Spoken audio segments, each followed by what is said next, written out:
উজান থেকে নেমে আসা ঢলে তিস্তা নদীর পানি দ্রুত বাড়তে শুরু করেছে। বৃহস্পতিবার থেকে পরবর্তী 24 ঘন্টায় তিস্তার পানি বিপদসীমায় পৌঁছে নদী সংলগ্ন কুড়িগ্রাম জেলার নিম্নাঞ্চল প্লাবিত হতে পারে। পানি উন্নয়ন বোর্ডের বন্যা পূর্বাভাস ও সতর্কীকরণ কেন্দ্রের পূর্বাভাসে তথ্য জানানো হয়। পূর্বাভাসে বলা হয়েছে, তিস্তা, ধরলা ও দুধকুমার নদীসমূহের পানি সমতল বৃদ্ধি পাচ্ছে। আগামী 2 দিন এই নদীগুলোর পানি সমতল বৃদ্ধি পেতে পারে। এদিকে নোয়াখালীতে টানা ভারী বর্ষণের ফলে পানিবন্দী হয়ে পড়েছে 41,840টি পরিবার। জেলার মোট 466টি আশ্রয়কেন্দ্র প্রস্তুত রাখা হয়েছে। ক্ষতিগ্রস্ত হয়েছে 2,03,100 মানুষ। বিধ্বস্ত হয়েছে 40টি ঘরবাড়ি। খাগড়াছড়ির দীঘিনালা উপজেলার মেরুং ইউনিয়নের কয়েকটি গ্রাম টানা বৃষ্টিপাতের কারণে সৃষ্ট বন্যার পানিতে তলিয়ে আছে। মাইনী নদীর পানি হঠাৎ বৃদ্ধি পাওয়ায় আশপাশের গ্রামগুলো এখনও প্লাবিত অবস্থায় রয়েছে। বন্যার কারণে দীঘিনালা লংগদু সড়কের স্টিল ব্রিজ এলাকায় সড়ক তলিয়ে যাওয়ায় গত 2 দিন ধরে রাঙামাটির লংগদুর সাথে দীঘিনালার সড়ক যোগাযোগ পুরোপুরি বিচ্ছিন্ন হয়ে পড়েছে। ফেনীতে 3 দিনের ভারী বৃষ্টিপাত ও ভারতের উজানের পানিতে মুহুরী, কহুয়া ও সিলোনিয়া নদীর বন্যা নিয়ন্ত্রণ বাঁধে 20টি স্থানে ভাঙন দেখা দিয়েছে। এতে সীমান্তবর্তী ফুলগাজী ও পরশুরাম উপজেলার নিম্নাঞ্চল প্লাবিত হয়ে ভোগান্তিতে পড়েছে হাজারো মানুষ।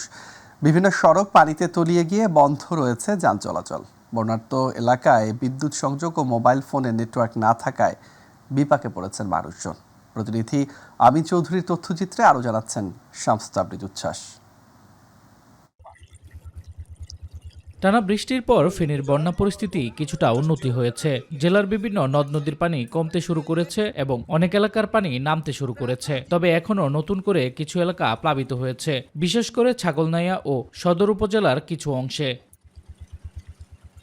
পরশুরামের 12টি ও ফুলগাজী উপজেলার 8টি সহ বন্যা নিয়ন্ত্রণ বাঁধের মোট 20টি স্থানে ভাঙন দেখা গেছে। তাদের মধ্যে মুহুরী নদীর 10টি, কুহা নদীর 6টি ও সিলোনিয়া নদীর 4টি অংশে ভাঙনে অন্তত 35টি গ্রাম প্লাবিত হয়েছে। এই বাংলার কারণে বহু মানুষের ক্ষতি হয়েছে। আমরা এখন চাই টেকসই বাঁধ প্রতিবার যেন এমন না হয়। বাঁধের ভাঙন স্থানে নদীর তীব্র স্রোতে পানি ঢুকছে। গেল বছরের বন্যার মতো এবারও বিদ্যুৎ ও মোবাইল নেটওয়ার্ক নিয়ে ভুগতে হচ্ছে অনেককেই। আশ্রয় কেন্দ্রে বিশুদ্ধ পানি ও বিদ্যুৎ নেই। শুকনো খাবার ও নিরাপদ পানি সংকটে আরো বেশি দুর্ভোগ পোহাতে হচ্ছে। আজকে 3 দিন আমরা এখানে অবস্থান করছি। আমাদের ঘরের ভিতরে এক কোমর পানি। এখানে কোনো কারেন্টের ব্যবস্থা নাই এবং পানির ব্যবস্থা নাই। পানি উন্নয়ন বোর্ড বলছে, পানির চাপ কমে যাওয়ায় নতুন করে বন্যা নিয়ন্ত্রণ বাঁধ ভাঙনের শঙ্কা নেই। পানি কমে গেলেই ভাঙন কবলিত স্থানগুলো মেরামত করা হবে। টেকসই বাঁধ প্রকল্প বাস্তবায়ন করা হলে টেকসই বাঁধ নির্মাণ হবে এবং ফুলগাজী পরশুরামের মানুষের এই দুর্ভোগ লাঘব হবে। জরুরি পরিস্থিতি মোকাবেলায় প্রশাসনের পক্ষ থেকে প্রতিটি উপজেলায় খাদ্য ও প্রয়োজনীয় সামগ্রী প্রদান অব্যাহত রয়েছে।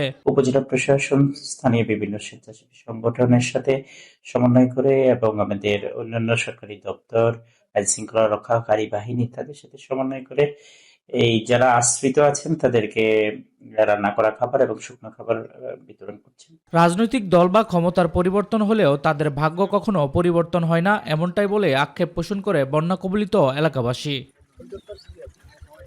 শামস তাবরিজ উচ্ছ্বাস, মাই টিভি নিউজ ডেস্ক। উজান থেকে নেমে আসা পাহাড়ি ঢলে কয়েকদিন ধরে যমুনা নদীতে পানি বৃদ্ধি অব্যাহত থাকায় সিরাজগঞ্জের চৌহালি ও বেলকুচি উপজেলার নদ নদী সহ নিম্নাঞ্চলে প্লাবিত হয়েছে।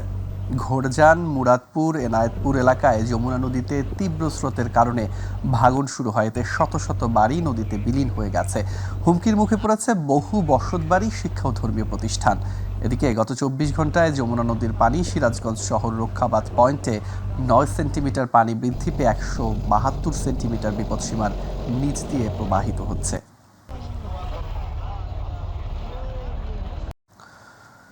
সংস্কার ছাড়া নির্বাচন হলে অন্তর্বর্তীকালীন সরকারের সকল অর্জন মলিন হয়ে যাবে।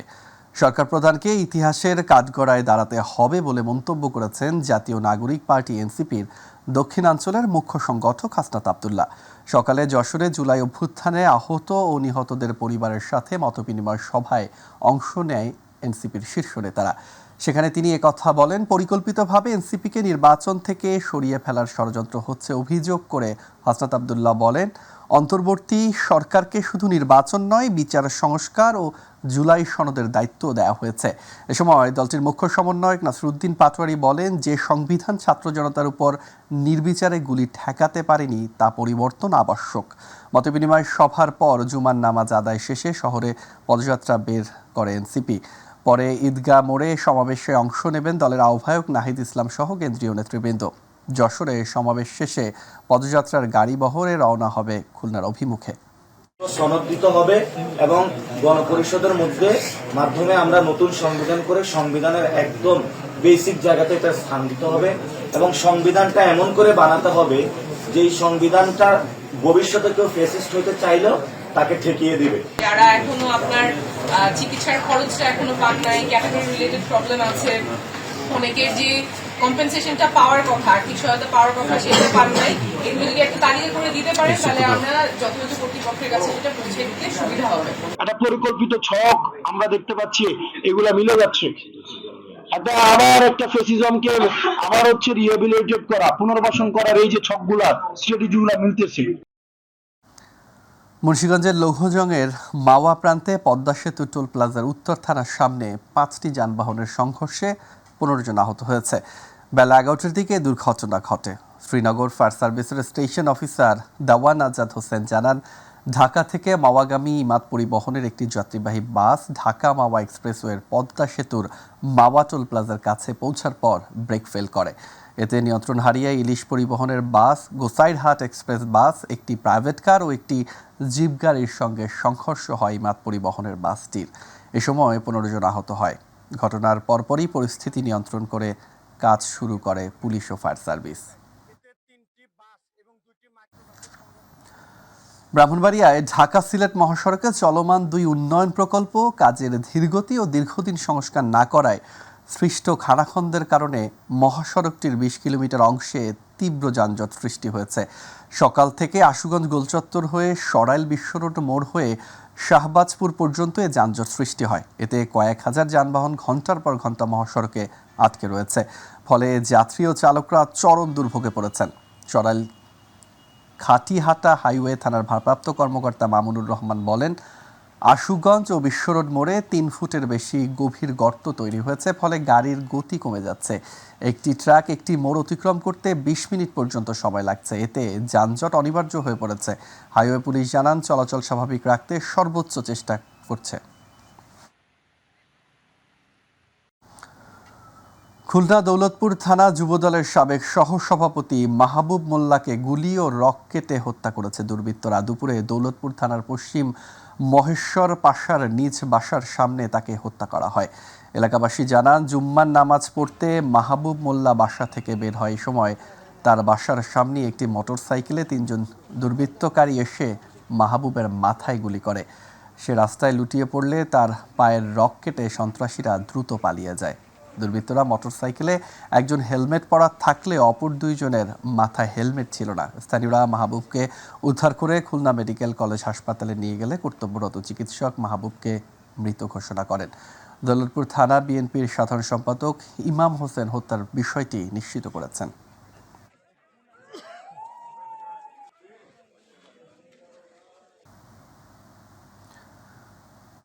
নগরের কর্ণফুলী ইপিজেড এলাকায় অবস্থিত জ্যান্ট এক্সেসরিজ নামের একটি কারখানায় অগ্নিকাণ্ডের ঘটনা ঘটেছে।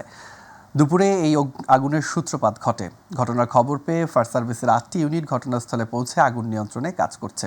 চট্টগ্রাম বিভাগীয় ফায়ার স্টেশনের নিয়ন্ত্রণ কক্ষের টেলিফোন অপারেটর মোজাম্মেল বলেন, কর্ণফুলী ইপিজেড এলাকার জেন্ট এক্সেসরিজ নামের একটি ফ্যাক্টরিতে আগুন লাগার খবর পায় তারা। ইপিজেড ফায়ার স্টেশনের 2টি ইউনিট সহ কর্ণফুলী ও আগ্রাবাদ স্টেশন থেকে মোট 8টি ইউনিট আগুন নিয়ন্ত্রণে কাজ করছে। আগুনের ব্যাপকতা বেশি থাকায় এখনও পুরোপুরি নিয়ন্ত্রণে আনা সম্ভব হয়নি। আগুন লাগার কারণ ও ক্ষয়ক্ষতির পরিমাণ তাৎক্ষণিকভাবে জানা যায়নি। বিস্তারিত তথ্য পরে জানানো হবে বলে জানিয়েছে ফায়ার সার্ভিস। চট্টগ্রামের কর্ণফুলী ইপিজেডে একটি ফোম কারখানায় লাগা আগুন প্রায় 1.5 ঘন্টা পর নিয়ন্ত্রণে এনেছে ফায়ার সার্ভিস।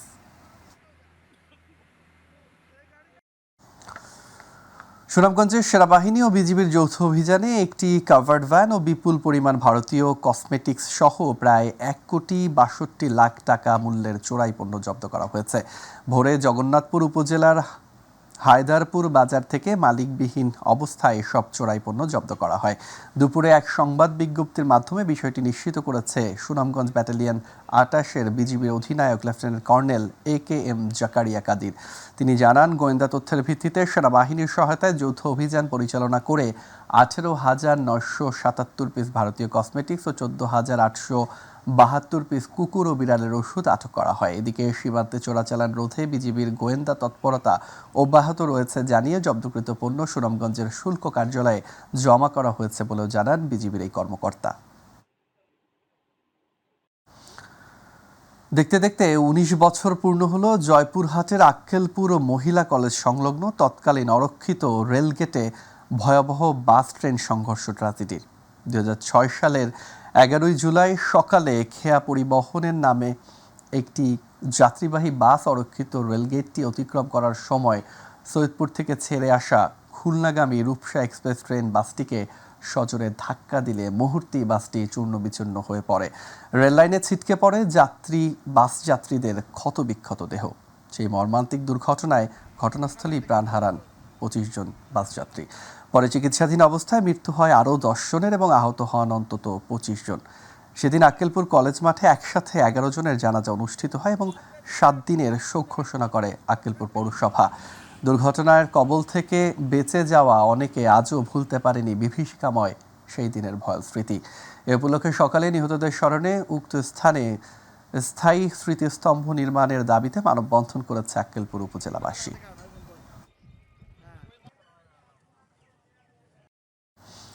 এবার আমাদের কৃষি।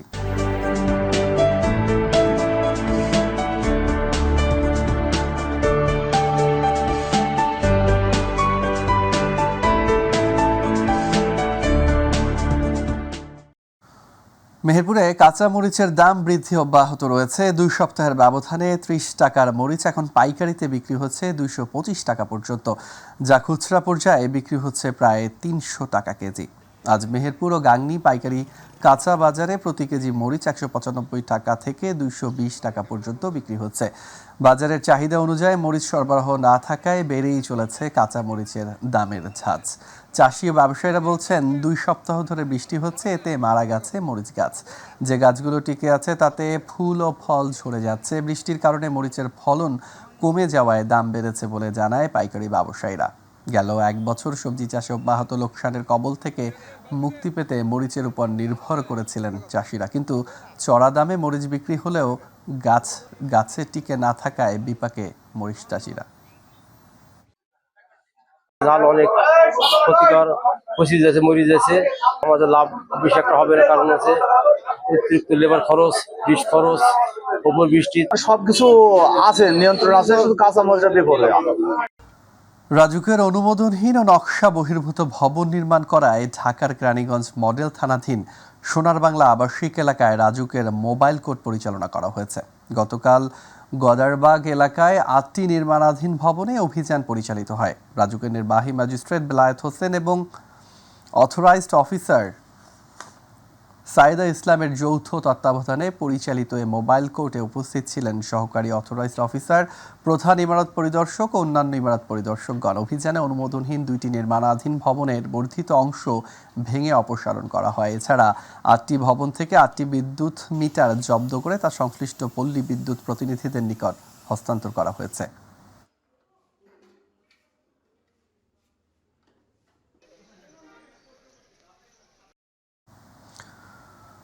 কুষ্টিয়া সদর উপজেলা থেকে নিখোঁজ অটোরিকশা চালক রফিকুল ইসলামের মরদেহ উদ্ধার করেছে পুলিশ। সকালে উপজেলার মোল্লাতে ঘড়িয়া এলাকায় কুষ্টিয়া রাজবাড়ী মহাসড়কের পাশ থেকে গাছের সাথে ঝুলন্ত অবস্থায় তার মরদেহ উদ্ধার করা হয়। রফিকুল ইসলাম মোল্লাতে ঘড়িয়া আদর্শপাড়া এলাকার দবির উদ্দিনের ছেলে। গতকাল বৃহস্পতিবার রাতে বাড়ি থেকে অটোরিকশা নিয়ে বের হওয়ার পর থেকে তিনি নিখোঁজ ছিলেন। স্বজনদের দাবি, অটোরিকশা ছিনতাইয়ের পর পরিকল্পিতভাবে তাকে হত্যা করা হয়েছে। এই ঘটনার প্রতিবাদে মহাসড়ক অবরোধ করে বিক্ষোভ করেছে স্থানীয়রা। পরে সেনাবাহিনী ও পুলিশ পরিস্থিতি শান্ত করে। কুষ্টিয়া মডেল থানার ভারপ্রাপ্ত কর্মকর্তা মোশাররফ হোসেন বলেন, বিষয়টি তদন্ত চলছে, তদন্তের পরে বিস্তারিত জানা যাবে।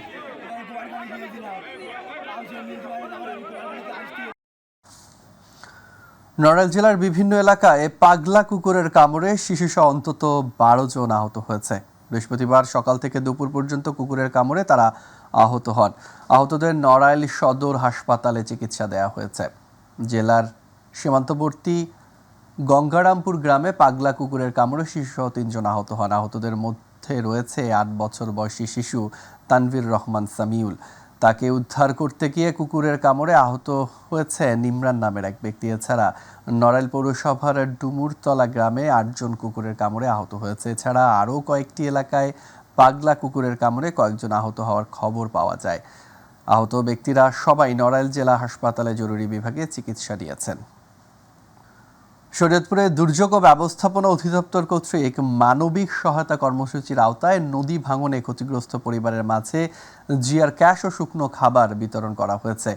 জাজিরা উপজেলার মাঝিরঘাট এলাকায় পদ্মা নদীর ভাঙন কবলিত স্থান পরিদর্শন করেছেন শরীয়তপুর জেলার নবযোগদানকৃত জেলা প্রশাসক মিস তাহসিনা বেগম। এ সময় ভাঙনের শিকার ক্ষতিগ্রস্ত বাড়িঘর ও দোকানপাট ঘুরে দেখেন এবং ক্ষতিগ্রস্ত পরিবার ও দোকান মালিকদের মাঝে নগদ অর্থ, শুকনো খাবার বিতরণ করেন তিনি। এ সময় জেলা ত্রাণ ও পুনর্বাসন কর্মকর্তা নাজনীন শামীমা, জাজিরা উপজেলা নির্বাহী কর্মকর্তা কাবিরি রায়, সহকারী কমিশনার ভূমি কর্মকর্তা মোহাম্মদ মেহেদি হাসান, উপজেলা প্রকল্প বাস্তবায়ন কর্মকর্তা ইসরাফিল হোসেন উপস্থিত ছিলেন। 37 জনের মধ্যে আমরা টাকা বিতরণ করব, খাদ্য দিব, শুকনো খাবার দিব। আর পরবর্তীতে আমরা যে ডি ফর্মটা আছে সেটা আমরা পূরণ করে আমরা দেখব যে ক্ষয়ক্ষতি কেমন হয়েছে, সেটা অ্যাসেস করে আমরা তারপর ঊর্ধ্বতন কর্তৃপক্ষকে জানাবো। জানালে পরে পরবর্তী কার্যক্রম গ্রহণ করা হবে। ঝিনাইদহে মাদক নির্মূল, সামাজিক অবক্ষয়, শিক্ষা ও সাংস্কৃতিক আগ্রাসন রোধে গোলটেবিল আলোচনা সভা অনুষ্ঠিত হয়েছে। সকালে কালীগঞ্জ পৌরসভা মিলনায়তনে আলোচনা সভার আয়োজন করে বাংলাদেশ জাতীয় পার্টি বিজেপি। দলটির কালীগঞ্জ উপজেলা শাখার আয়োজনে এই আলোচনা সভায় অংশ নেয় শিক্ষাবিদ, সুশীল সমাজ, ইমাম, সাংবাদিক, পেশাজীবী ও রাজনীতিবিদরা। বৈঠকে মাদক নির্মূলে প্রশাসন, ধর্মীয় ও শিক্ষা প্রতিষ্ঠানসমূহের সমন্বিত উদ্যোগের তাগিদ দেয়া হয়। সামাজিক অবক্ষয় রোধে পারিবারিক ও নৈতিক শিক্ষার উপর জোর দেন আলোচকরা।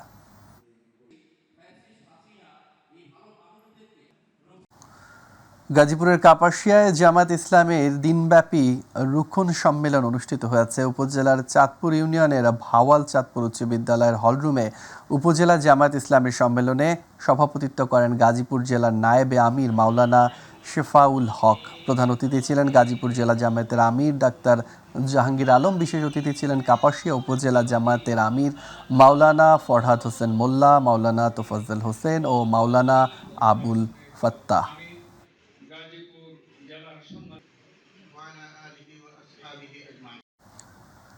গাজীপুরের টঙ্গীতে দুর্বৃত্তদের ছুরিকাঘাতে নিহত কলেজ ছাত্র মাহফুজুর রহমানের হত্যার প্রতিবাদে বিক্ষোভ ও মানববন্ধন হয়েছে।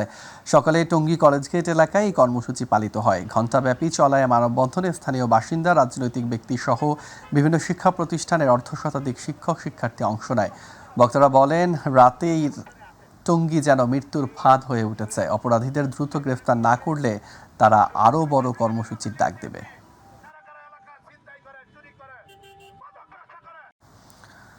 সিরাজগঞ্জের চৌখালীতে মাইটিভির চেয়ারম্যান ও ব্যবস্থাপনা পরিচালক নাসির উদ্দিন সাথীর মাতা এবং মাইটিভির প্রতিষ্ঠাতা মরহুমা উমেদা বেগমের 18তম মৃত্যুবার্ষিকী উপলক্ষে দোয়া মাহফিল অনুষ্ঠিত হয়েছে। মাইটিভির চৌখালী বেলকুচি প্রতিনিধি আব্দুল লতিফের আয়োজনে আজ চৌখালী উপজেলার উত্তর খাসকাউনিয়া মৃত্যু মুফতি আব্দুর রশিদের মসজিদে এই দোয়া ও মোনাজাত পরিচালনা করেন মসজিদের খতিব মুফতি হাবিবুর রহমান।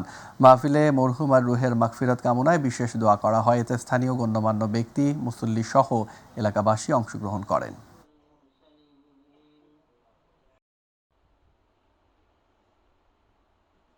সচিবালয়ে মাইটিভির চেয়ারম্যান ও ব্যবস্থাপনা পরিচালক নাসির উদ্দিন সাথীর মাতা ও মাইটিভির প্রতিষ্ঠাতা চেয়ারম্যান মরহুমা উমেদা বেগমের 18তম মৃত্যুবার্ষিকী উপলক্ষে দোয়া ও মিলাদ মাহফিল হয়েছে। মাইটিভির শিবালয় প্রতিনিধি লিটন আহমেদের আয়োজনে বীর বাসাইল জামে মসজিদে ওমেদা বেগমের আত্মার মাগফিরাত কামনা, মাইটিভির পরিবারের সদস্যদের মঙ্গল কামনা ও দোয়ার আয়োজন করা হয়। এই সময় বীর বাসাইল জামে মসজিদের সভাপতি সুমন মিয়া, আলিমুল আউয়াল, সিরাজুল ইসলাম, বাদল মিয়া ও এলাকার গণ্যমান্য ব্যক্তিবর্গ উপস্থিত ছিলেন। দোয়া ও মিলাদ মাহফিল পরিচালনা করেন হাফেজ আনিসুর রহমান। দোয়া ও মিলাদ মাহফিল শেষে মুসল্লিদের মাঝে তবরক বিতরণ করা হয়।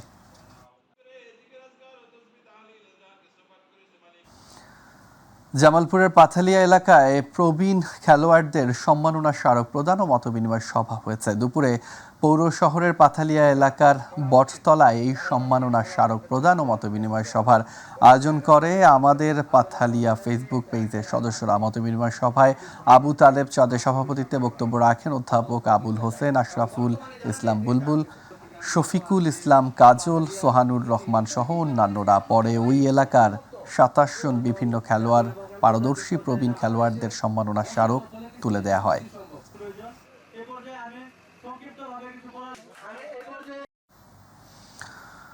ভরা মৌসুমে ভোলায় মেঘনা ও তেঁতুলিয়া নদীতে ইলিশের হাহাকার। দিনভর জাল ফেলেও লাভ হচ্ছে না, কখনো দিনের পর দিন অপেক্ষাতেও পাওয়া যাচ্ছে না ইলিশ। নদীতে ইলিশ না পাওয়ায় হতাশ জেলে ও মাছের আড়তদাররা। যদিও সামনের দিনগুলোতে ইলিশের পরিমাণ বাড়বে বলে প্রত্যাশা মৎস্য কর্মকর্তার। প্রতিনিধি আরিফ হোসেন লিটনের তথ্যচিত্রে আরও জানাচ্ছেন শামস তাবরিজ উচ্ছ্বাস।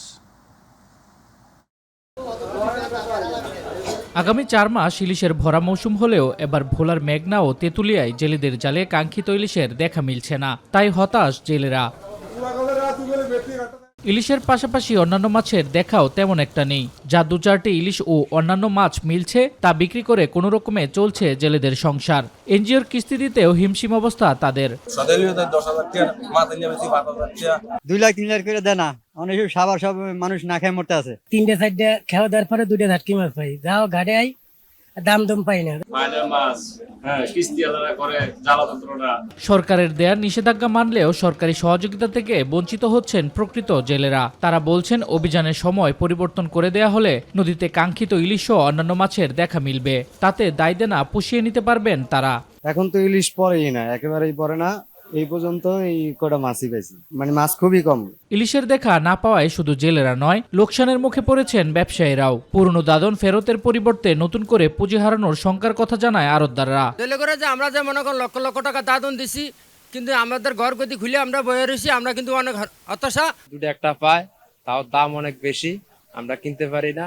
গুড়াগাড়া হারসা কুসা মাছ টাছ কিনা বেশি, তাও অনেক সময় লাভবান হতে পারি না। মৎস্য বিভাগ বলছে বৃষ্টিপাত কম ও নদীর গভীরতা কমে যাওয়া একটি বড় কারণ। তবে পূর্ণিমার ঘুম থেকে ইলিশ ধরা পড়বে জেলেদের জালে। যেহেতু বৃষ্টিপাত কম আছে, মেঘলা আছে আকাশ এবং বৃষ্টি হচ্ছে, তো এই পূর্ণিমার ঘুম থেকে হয়তো আমাদের জেলেদের জালে ইলিশ ধরা পড়বে, সেই আশা আমরা রাখছি। 2023-24 অর্থ বছরে দেশে ইলিশ আহরণ করা হয়েছিল 5,29,000 মেট্রিক টন। শামস তাবরিজ উচ্ছ্বাস, মাই টিভি নিউজ ডেস্ক।